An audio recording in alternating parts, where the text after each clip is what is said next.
diabolical skull, stop the ring, return my treasures to me, and I myself will carry you to the gates of Valhalla.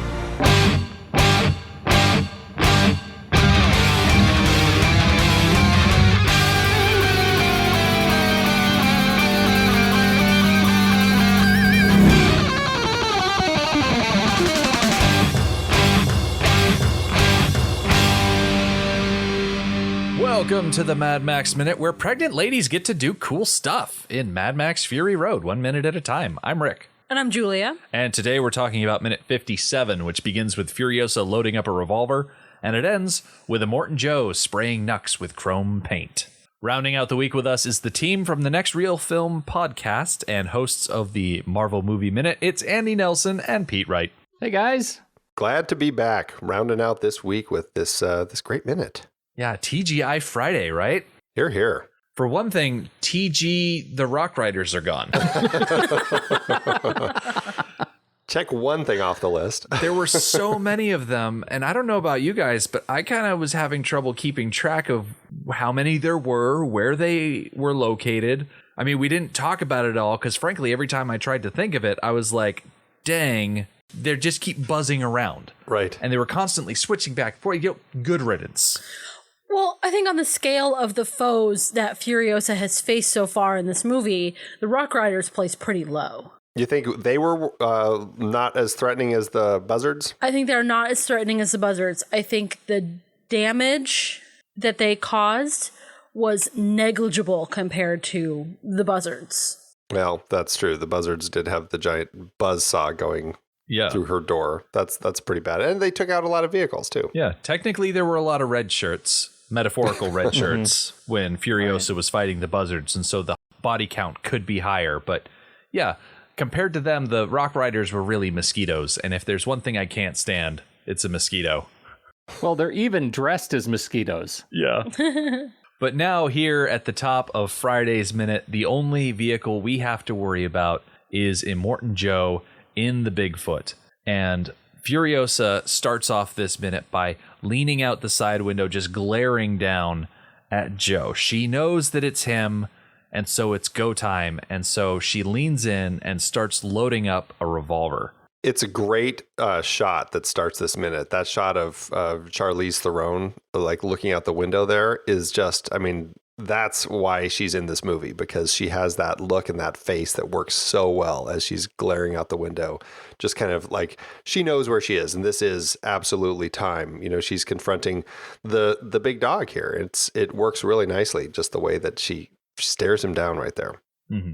So what she's got here is a Webley 455 Mark IV. It is a revolver, but it's interesting the way it breaks. It bends forward, at a hinge located ahead of the trigger, and the whole thing flips forward as opposed to the barrel flipping out to the side. And so we're able to get this really clear angle of her gripping the barrel in that robot hand of hers and just popping the shells in one at a time. I say shells, they're rounds, but whatever. Comme ci, comme ça. Yeah, and then it's a great little weapon. I mean, honestly, there are so many weapons in this vehicle and throughout this movie that it's hard to keep track of them. But I'm a little surprised that with the number of weapons that they have in here, that she actually has to load this one. Because have we seen her use this one before? No, this will be the first time we see it. So does she just have a bunch of weapons around this vehicle hiding? Because she's got them hiding everywhere. I mean, Max keeps grabbing them earlier. Are they all just unloaded? That just doesn't make sense to me. Seems like you'd want to be a little bit more prepared. Yeah, if you're hiding weapons around a vehicle, the idea is that they would be loaded where you hide them, so that way you can pull them out. And I'm guessing something that we might not have seen on screen is Max finding these weapons, throwing them in the bag, and then taking the time to empty them, so that way they can't just reach into his bag o' guns and pull out something and immediately attack him with it. Because Max was very paranoid to begin with. Yeah. Right. And now we're in a situation where the tables have turned and the allegiances have shifted a bit. So I guess all of that work of reloading that we didn't see on screen now has to be undone. Well, and she conveniently has, I don't know what it is, like a little drawer or something in front of her where she's got like just a variety of different bullets. At least that's what it looks like she's kind of pulling them from. Mm-hmm. So I guess to that end, either she's got a nice amount of them. I mean, I guess they have had relations with the bullet farmer as well as Gastown. So obviously they've got ammunition, but it's not as organized as you'd think. So, I mean, she's very good at picking out the right bullets to put into this particular gun. Yeah, it looks like they're following the Marie Kondo method of having small items in small boxes inside of larger containers. Like the dashboard has this little rimmed shelf that things are stuck down into. And those bullets you were talking about has a little box. Yeah, it's on the right, and there's some larger caliber rounds. And, you know, speaking of Marie Kondo, just a little bit further up frame from that, you see a small half baby head, and that sparks joy. Oh, yeah. There it is. What is up with the baby head? I don't know. Oh, But, it's been a while since I last told this story. In the trade paperback version of the Vertigo comic, there at the end, they have a bunch of mini stories that tell the history of the war rig. And whenever you see a baby head on the war rig or inside the war rig, it comes from a giant stash of baby dolls that Rictus found when he was a young kid. He was out raiding with his father, Joe, and the bullet farmer, and they found this burned down house. And inside the basement was a room filled with dolls. Like, okay, you know how like old ladies have rooms full of creepy looking dolls? It's one of those situations. Wow. Like, I'll hold it up to the camera here and see if it wants to like focus on it. Oh, jeez. That's amazing. Yeah. There's a lot of dolls. So, listeners, if you want to see what everybody is seeing, go on Amazon and buy the trade paperback. That is a great pull. I had no idea of that connection, and I've always wondered what is with the baby head. That's fantastic. And that speaks to what I was saying, I think, in Monday's Minute, the whole idea of building this world with these details like this that you don't necessarily need explained. I mean, I'm glad that they explained it in the trade paperback, but it's nice that they're there. If you're watching the movie, you don't necessarily need that information, but it helps create this complete world. Just wonderful stuff. You could technically have one of those little stickers on the back window that says baby on board, because at least Angharad is visibly pregnant. Oh, I wish they had that now. Yeah. So with Furiosa loading up for the attack, we rejoin Rictus going crazy with his flamethrower. And there is one Imperator in particular, the one that's hanging off the left side of the Bigfoot, who slams his gun on the roof and yells at Rictus. He says, "The wives. No more flames." And I'm like, okay. Looking at this Imperator, if you pause right around second 7, you can see that he's got really big, really bushy eyebrows. And I'm like, yes, you don't want to shoot flames into the rig to burn up the wives, because that would make Joe angry. But if this Imperator is the kind of guy that values his eyebrows, he just barely saved them from a gigantic fireball. He probably doesn't want to risk singeing them off in a rogue flamethrower attack. But he's trying to save face at the same time. Exactly. Seriously, man, it's the wives. It's really the wives. As he's licking his fingers and like just stroking out the eyebrows of their style. I mean, I'm okay, but it's the wives I'm worried. He's really, this is a great angle for him. He comes off as really caring. Sort of a paternal figure. And I love the look on Rictus's face, like, seriously? You're going to tell me to stop using the flamethrower? Fine. But I'm not going to like it. And he actually he bows his head a little bit like, fine. I am shamed. I feel like that's Rictus's look like through most of this movie. Like he feels like he's always getting told, no, don't do that. Yeah. I love Nathan Jones's performance of Rictus in this movie because he is such an amazing presence. And you get the sense that he had a lot of fun just being able to play that sort of character where he's just a big kid and he gets to have fun with it. Yeah. Now I have to ask you though, because of what you told us about the story with Rictus, are those the same baby heads that he wears on the chain around his neck? I don't know if those are the exact same ones from the Creepy Doll basement. They look creepy. but it might just be that he has a collector's attitude. Because he also has the giant, I don't know what it is, but it looks like the plate, kind of like the wrestler's championship belt that he's wearing with kind of a baby head type of thing on it, plus the other 3 that are conveniently under that by his crotch. Yeah. It kind of makes you wonder what would have happened if instead of finding a basement full of creepy dolls, he had found like an extensive stamp collection. Like that would have altered his look entirely. It really would have. Oh, that's fantastic. What else could he have stumbled on? Coins? He's a real numismatist. Baseball cards. Rictus covered in classic baseball cards. Okay, so this is where I get to bring in Fallout, because I don't feel like I get to talk about Fallout enough.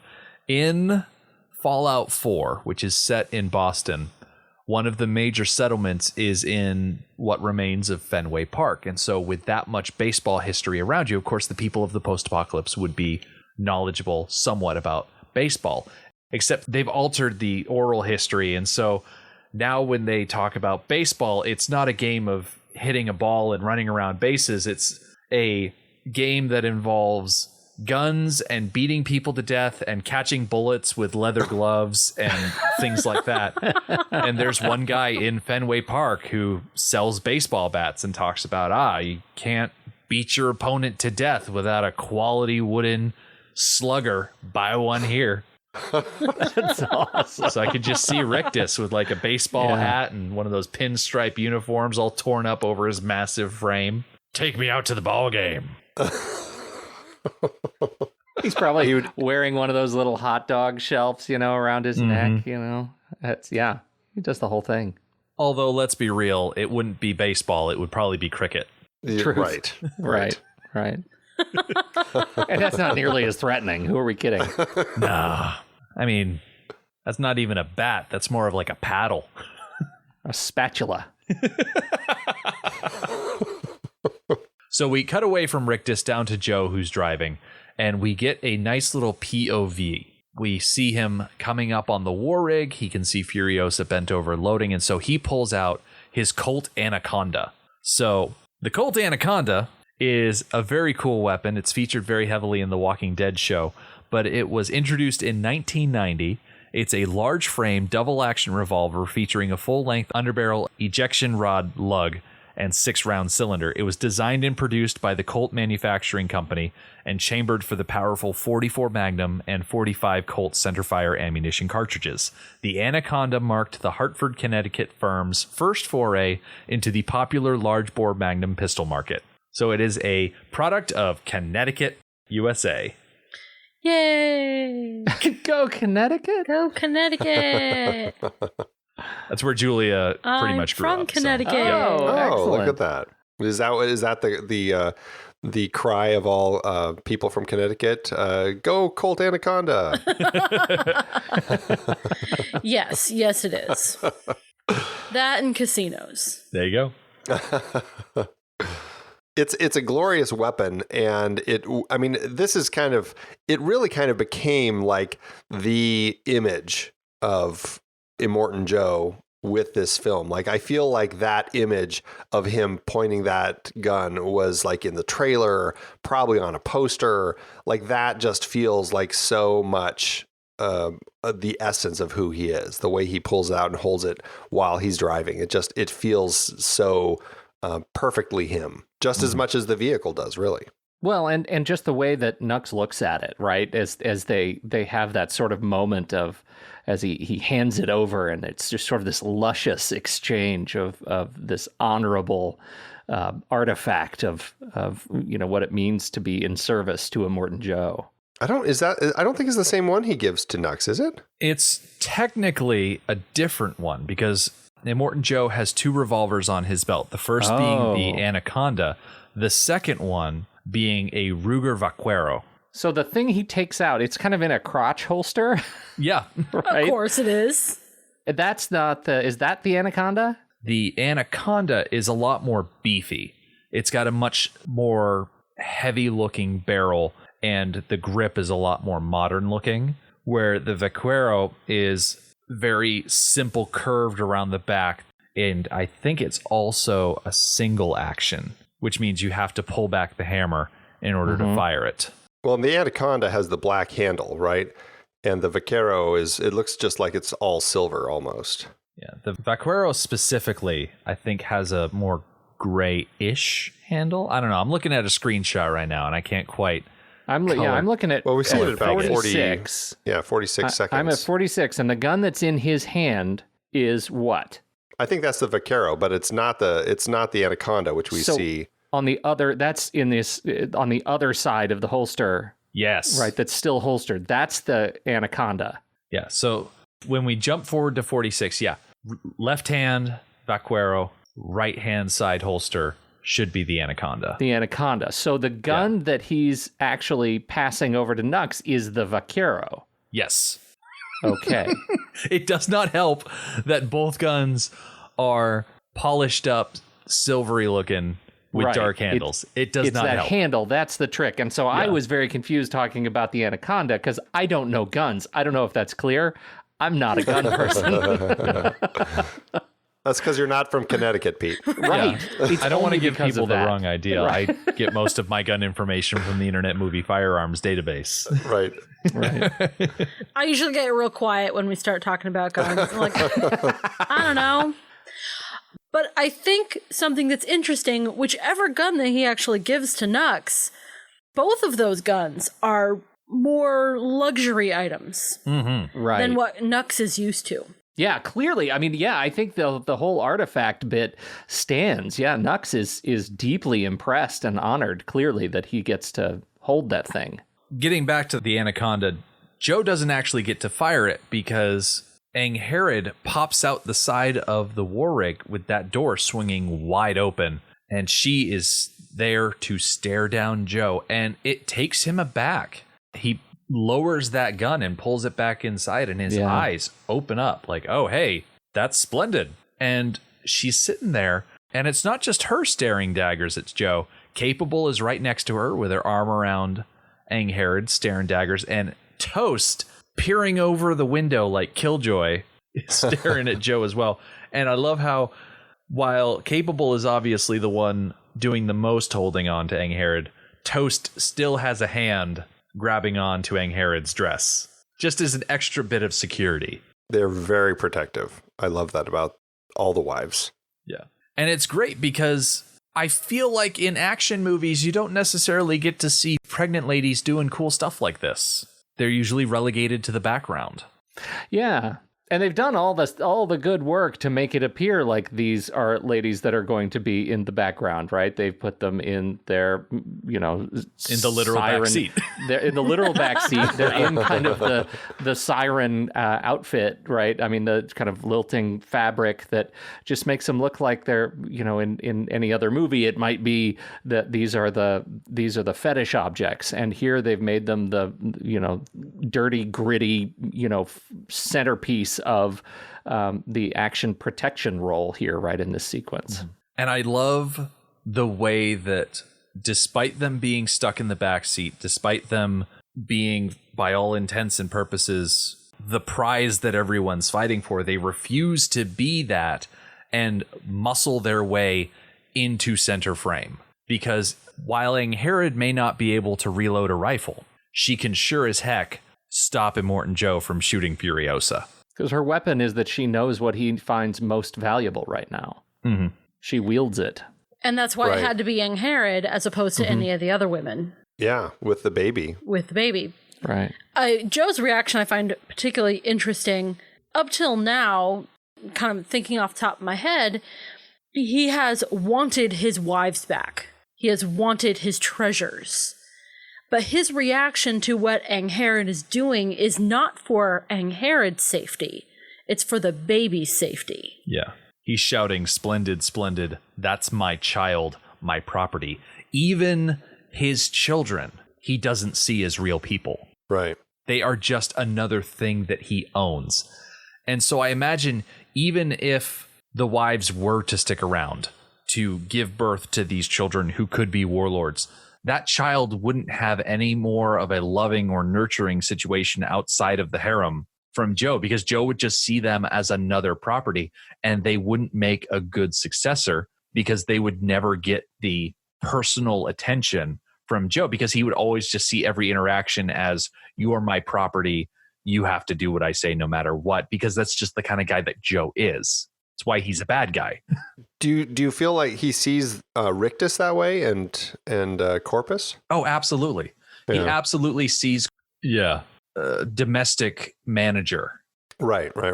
Corpus calls the shots in the Citadel, and he keeps that place running because he's intellectual and he knows how things work, and he can keep the place up and running, and he uses Rictus like a battering. Yeah. It kind of makes you wonder, with the popularity of stories like A Handmaid's Tale, like, is Mad Max taking place in parallel to A Handmaid's Tale? Like, Handmaid's Tale is how America is handling this post-apocalyptic situation, and Mad Max is how Australia is handling this situation. Having never seen the Handmaid's Tale show or read the Handmaid's Tale book, I am woefully underqualified to talk about anything related to anything beyond the commercials. But, Interesting. you know, we could have wives dressed in red. What we've with learned from all of white this. bonnets instead Did we learn of... what happened to their mother in any of the or mothers, whatever the case may be, in any of the other graphic novels or anything? Had they been like breeders before these 5? Remarkably similar to the situation of the wives. If you fail Joe in any sort of way, his chosen punishment is to throw you from the top of the Citadel. So there are 2 very distinct paths that you can take as a breeder. You either become a milk mother, or you get the Clarence Boddicker treatment. Can you fly, Bobby? So that's interesting, because so then potentially one of those or some of those milk mothers that we saw earlier were the mothers of Rictus and Corpus. Mm-hmm. That's a good point. I don't think we brought that up when we were talking about the milk mothers. Yeah. Trouble is, there's so many of them, and they get so little screen time. But that's also interesting because there were a lot of milk mothers, as memory serves. Mm-hmm. Yeah. So that means there had been, or might be still out there, other children. Yes. And That's a good perhaps point. that helps explain Joe's attitude towards the children and the wives. Because he's been working on this for a very long time, he is becoming more desperate. Really interesting. Again, a lot of really interesting detail that when you think about it, it's like all of this is such interesting meat that supports this world.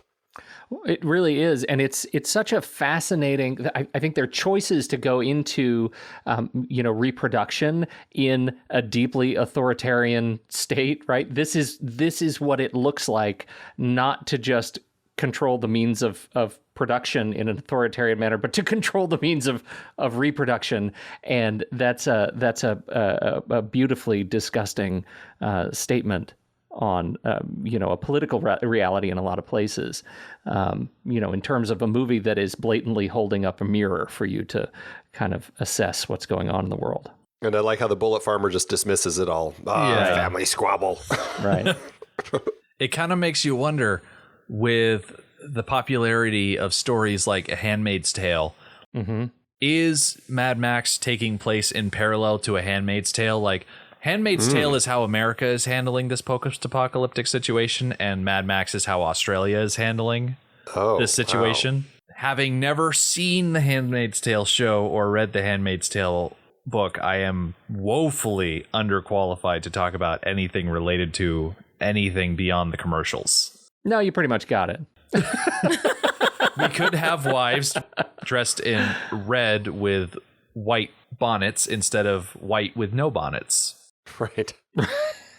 Right. Yeah, I know very little about The Handmaid's Tale, but what I do know is that it's remarkably similar to the situation of the wives. That's correct. Yeah. I haven't seen the TV show, but it's been a long time since I've approached the book. But that's my memory of it. So getting back into the minute, around second 24, that shot that we got of Joe pointing his gun at Furiosa, we get the reverse of that with Furiosa reaching her arm through the window over Angharad's arm to point her gun back at Joe. And it's a nice little flip of the visual thing that we got earlier. And as she prepares to open fire and actually starts pulling off shots, the eyebrows imperator does the Secret Service thing and throws himself in front of the bullets. Well, you mentioned reversal of the situation, and that continues. Angharad threw herself in front of Furiosa, and Eyebrows here threw himself in front of Joe. Yeah, it's just a shame that the Imperator didn't have anything that Furiosa couldn't do without. Right. Didn't quite hold the same weight that it's like, I mean, they're both Imperators. You think she would have said, "Oh, not you, whatever your name is." Oh wait, no, he's the one with eyebrows. Eyebrows. I'm still amazed that he has eyebrows after going through that fireball. He's the one who should have been covered in soot. If Furiosa had had the luxury to look out the window and see who exactly was jumping in the bullets, I would like to think that her internal monologue was, "Oh, he's that guy who refused to trim his eyebrows. They were all crazy." And pointing out, because they peek and then they poke out of his face. And frankly, I'm glad he's dead. He annoyed me because he told Rictus what to do and he was not effective at all. Okay. Like, he was a killjoy. He told Rictus to stop playing with the flamethrower because he was the one standing right underneath the flamethrower. That's settled science. It's not his place as an Imperator to tell Joe's sons what to do.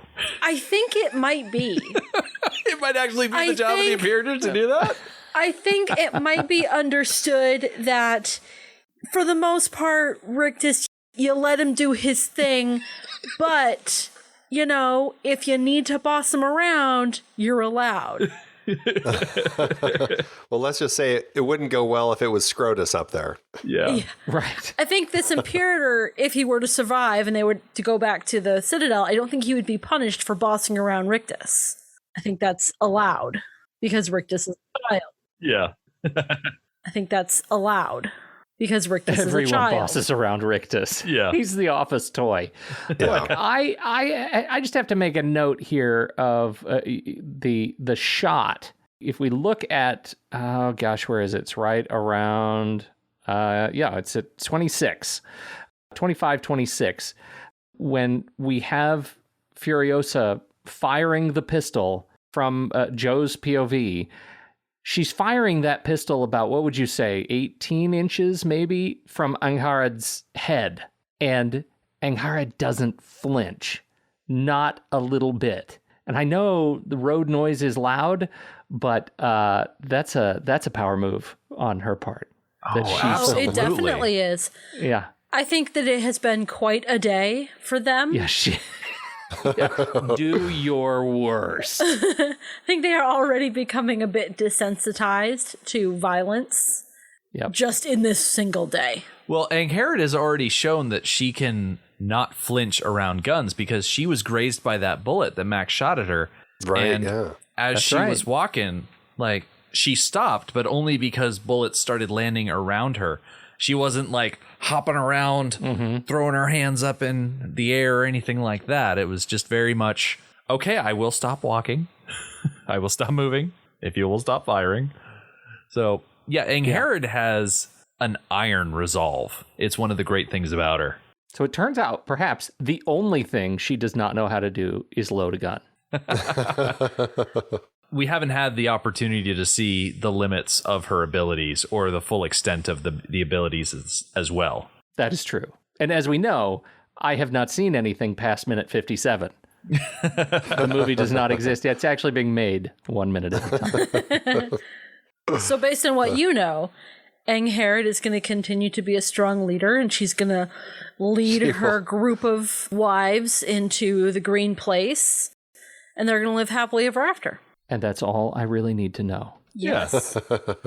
So Joe tactically withdraws the Bigfoot from right alongside the war rig, and as he falls back, Nux climbs down to the side of the Bigfoot, and he peers in the window, and he starts telling Immortan Joe that he knows the ins and outs of the rig, and if he can only get on top of it, that he can not only get into the rig, but he will do one better, and he will pike Furiosa in the spine, keep her breathing, so that Joe can deal with her. And Joe, hearing that offer, considers it and then says, no, take my vaquero and put a bullet in her skull. Just end it. I like that. I think that actually shows a lot about these guys, because I think that the war boys are excited about this idea of that vengeance and the revenge and get her for you and all that sort of stuff. But it's so perfect for Joe to just say, no, just kill her. I just want my property back. Mm-hmm. Furiosa has proven herself to be quite troublesome. It's safer to kill her. Right. Reminds me of Harry Potter. Okay. How Voldemort, through all the books, insists on killing Harry himself. And that affords Harry opportunities to get away. Because there are times when the Death Eaters have opportunities to kill him, and someone's like, no, don't do that. The Dark Lord wants to. And Harry lived to the end. If the Death Eaters had the opportunity to kill him and just done it and gotten it over with, end of books. Yeah. So what we need to do is take Immortan Joe and drop him into the Harry Potter universe, because he could probably... Oh, that kid would be dead. ...take down the Ministry of Magic single-handedly. Yes. Yeah, I mean, the War Boys descend on Hogwarts. I'd watch that movie. Oh, absolutely. Oh, yeah, that would be pretty awesome. They don't have wands, they have thunder sticks. And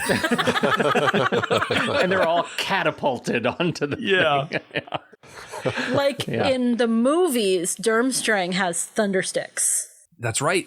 Mm-hmm, that's true. They show them in 4. Goblet of Fire. They Yeah. walk into the Great Hall and they're smacking them around. They're sparking all over the place. And So they exist. So maybe they are war boys. It's in canon. it's a good thing that the Triwizard Tournament doesn't involve any Australian schools. I think we talked about Australian Hogwarts Yeah, last season. I think so. Yeah. It's very dangerous. I have to imagine. Yeah. Everything's trying to kill you. That's why the next Fantastic Beasts movie needs to take place not in New York or London or Paris. It needs to take place in Australia, and it basically needs to be a Wizarding World remake of Crocodile Dundee. Okay.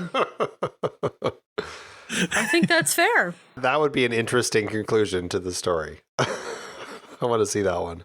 Take Newt, send him out into the bush. Suddenly he's hanging out with, like, Wizarding World Steve Irwin. It's like, crikey, look at this side. Look at this sucker. I had to put my head in his mouth. That's not a wand. This is a wand. Oh, man. Perfect. Oh, geez. Get a Hemsworth brother involved. There's plenty of them to go around. That's right. Larry's not doing anything. Yeah.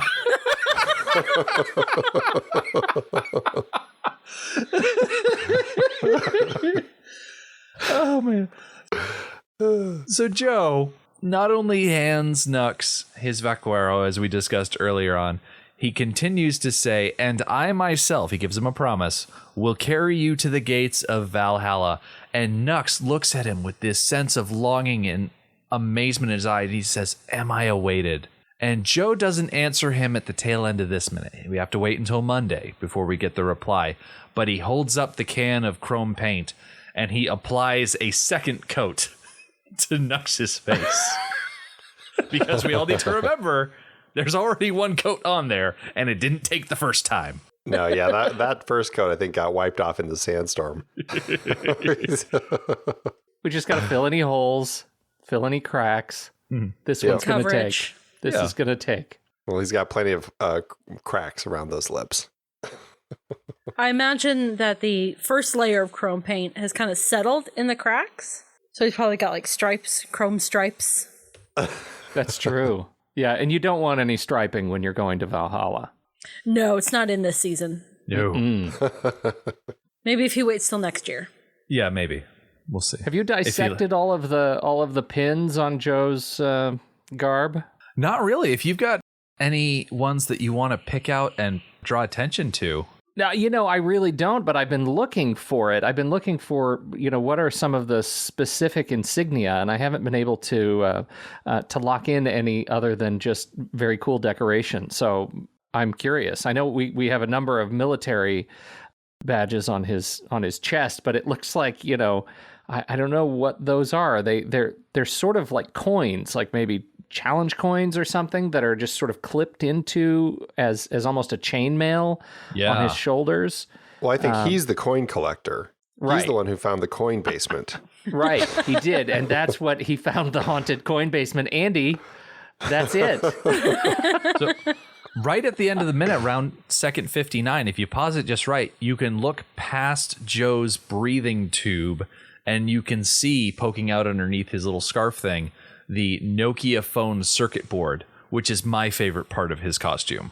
Where is right. Is that on his left, kind of right underneath that valve? Yep. It's like right above the badges or whatever those little red. Oh my God, I love it. Because as everyone knows, the Nokia phone is indestructible. So of course you would have the Nokia circuit board, the heart of the indestructible material, as part of your armor. Oh, of course. That's right over your heart. That's beautiful.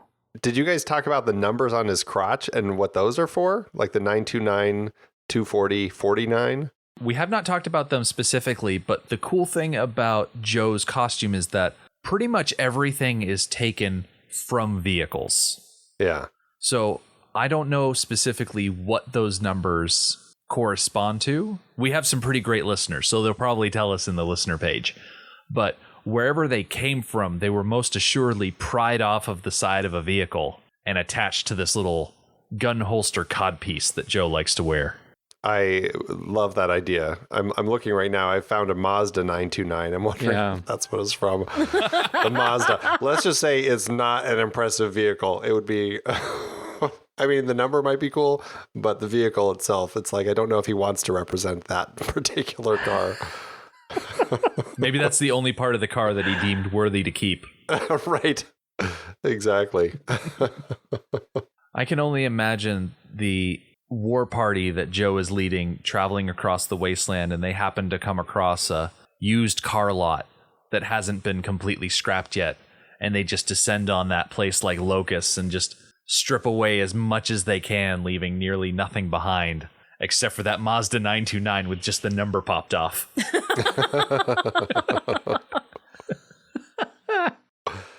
That's fantastic. I love that. That's why we told Mark during week 1, we need more comics.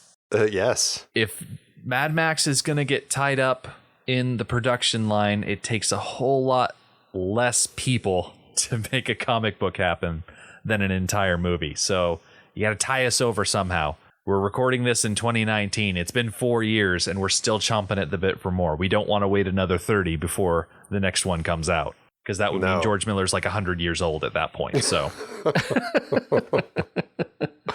not sure how the quality would be. Hopefully the Furiosa movie will come together and we'll get to see that long before then. Absolutely. I got my fingers crossed. Knocking on any sort of wood surface I can find. Here at the end of the week, we are anxiously awaiting Joe's response to Nux's question of am I awaited? But while people are anxiously awaiting our return on Monday, they can check out the things, Andy and Pete, that you make. And where should they go to do that? You can find out more about us at thenextreel.com. That's where our long-running film podcast lives. We've got, we started back in 2011, Andy and I covering a movie a week, and we have since built up a large number of series. You can browse by series and catch up with all of our critique and analysis of films. Since then, it's also home to Marvel Movie Minute, which you can also find at marvelmovieminute.net, and that is our brand new... Is it? Is it .com? You just said .net. I thought it was .net. Now I have to check. It's .com. It is? Where have we ever had .net? .com. Well, it says redirect. Like, no, it's not. No, it's not. Marvel Movie Minute. You're the one who set all this up. Why is it not going there? I don't really care. Look, all I'm saying is go to iTunes. No. You can also find Marvel Movie Minute, our new Movie by Minute show there, where we're taking on the movies of the Marvel Cinematic Universe 1 minute at a time. We're on movie number 1, and as we record this, we've just crested about an hour. So we've got 60 plus episodes for you to binge as we record this. By the time this goes live, we should be about a minute, 120. And so we're getting there. It's 5 shows a week. So if you're into the movie by minute thing, join us for Iron Man. Yeah. That's where people can find us. Check it out. Yeah, those 5-day-a-week shows, they're good for people that, they like our show, but could also use shows on the days when you don't have shows. I was trying to do math in my head. I'd be like, okay, what would the percentages be? And then I realized, oh, wait, we're not the Mad Math Minute. Just got to keep telling myself that. So anyway, we'll be back on Monday. I'm going to go lay down because I don't know. I don't think my head's right at the end of the week if I try and crunch any more numbers. But we will see Nux get tossed. We'll see Joe get judgy. And we'll see Rectus show just how much trouble he can cause with the harpoon gun on his truck. The Mad Max Minute podcast is a fan project by Rick and Julia Ingham. The Mad Max franchise was created by George Miller and Byron Kennedy, is presented by Kennedy Miller Mitchell Productions, and distributed by Warner Brothers. Mad Max Minute is produced and edited by Rick Ingham. Our opening music is Verdi's Dies Irae by Daniel Bautista of danielbautista.com. Our home on the internet is madmaxminute.com. You can follow us on Twitter at madmaxminute, like us on Facebook by searching for Mad Max Minute, and join our Facebook listener group, Mad Max Minute Beyond Microphone. If you'd like to support the podcast, visit madmaxminute.com, where you can see what's in our TeePublic store, join our Patreon, or even donate to the show to help us keep the tanks full. Thank you for joining us for Minute 57 of Fury Road. We'll see you next time.